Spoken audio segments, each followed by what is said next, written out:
Okey korang, kali ni kita tak makan, kita tak akan review makan coklat ke apakah. Hari ni kita akan buat video untuk kemas katil. Let's go korang. Kita ikut saya untuk kemas katil korang. Let's go korang. Korang jangan pergi mana-mana ya korang. Okay, let's go. Kita kemas katil, okay? Nanti saya akan cut okay, video ni, okay? First, ambil ni dulu, okay?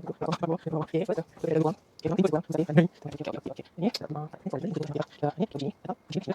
okay, ni, ni, okay, ni, okay, ni buku ni, buku ni, buku ni, sini letak, letak dia, tadi, letak dia, letak dia, letak dia, letak dia, letak dia, letak dia, sini, okay, okay, letak, okay, kan, jadi kemas, okay, siap. Okay, korang nak rasa kita nak kemas apa lagi korang? Korang cuba komen di bawah and kita kemas bahagian mana pula? Cuba komen. Okay, kita jumpa lagi next video. Bye-bye. Jangan lupa like and subscribe and like and share. Kita jumpa lagi next video. Bye-bye korang.